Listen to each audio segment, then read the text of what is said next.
आज महानगरपालिकेची सर्व सभा झाली. सभेमध्ये मुद्दा गाजलाय, तो गाजला म्हणजे खराब पाण्याचा. अकोला महानगरपालिका नेहमी सांगते की आम्ही स्वच्छ पाणी देतो नागरिकांना, पण या ठिकाणी आज वंचित बहुजन आघाडीचे नगरसेवक पराग गवई यांनी या ठिकाणी एक पाण्याची बाटली आणली आहे. नेमकं काय आहे त्यांच्याकडून आपण जाणून घ्या. मला सांगाल तुम्ही याची पाण्याची बाटली आणि गुलाबाचं फुल आणलं, नेमकं काय प्रकरण आहे, काय सांगाल नेमकं? मागच्या वेळेस आदरणीय पाणी पुरवठा अधिकारी डोईफोडे साहेब यांनी सांगितलं होतं मागच्या सभेमध्ये की आपल्या शहराला स्वच्छ पाणी पुरवठा होते. आम्ही त्यांना वारंवार सांगतो की प्रभाग क्रमांक 14 शिवनी मलकापूर या भागात गढूळ पाणी येते, त्याचप्रमाणे शहरातील अनेक भागामध्ये गढूळ पाणी येते. आपण याचं तात्काळ निराकरण केलं पाहिजे, परंतु त्यावर कुठेही उपाययोजना यांच्याकडे दिसत नाहीत.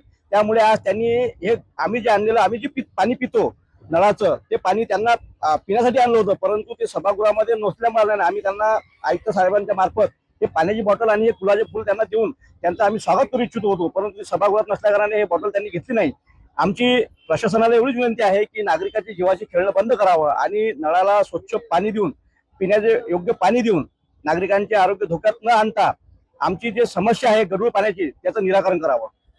आज तुम्ही पाणी आणलं, जर तुमची समस्या जर पूर्ण झाली नाही पुढे, तुम्ही काय भूमी तुमची?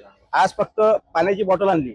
पुढच्या वेळेस प्रभागातील जे दूषित पाणी पितात ते सगळे नागरिक घेऊन आमची समस्या निराकरण करण्यासाठी आम्ही सभागृहात येऊ. तेव्हा ते पराग गवई सांगितलं की जर आमची समस्या जर पूर्ण झाली नाही तर आम्ही पुढच्या सर्व तिथले नागरिक आहेत ते या ठिकाणी सभागृहात येऊ. पाहू शकता की तुम्ही ही पाण्याची बाटली आहे. या पाण्याच्या बाटलीत आपण म्हणतो स्वच्छ पाणी देते, पण स्वच्छ पाणी नसून या ठिकाणी पुढे गढूळ पाणी म्हणजे हिरवगार पाणी या ठिकाणी या इथल्या नागरिकांना प्यायला मिळत आहे. आणि आज यांनी या नगरसेवकांनी इथले ही पाण्याची बाटली आणि गुलाबाचं फुल इथे महानगरपालिकेमध्ये अधिकाऱ्यांना द्यायला आणलं होतं, पण ते अधिकारी उपस्थित नव्हते, म्हणून त्यांनी ते ऐकतेला दिलं आहे. पण पुढे जर समजा समस्या जर पूर्ण झाली नाही तर आम्ही यापेक्षाही म्हणजे सर्व नागरिकांनी या ठिकाणी आंदोलन करण्याचा इशारा या ठिकाणी दिलेला आहे. गणेश सोनवणे, मराठी, अकोला.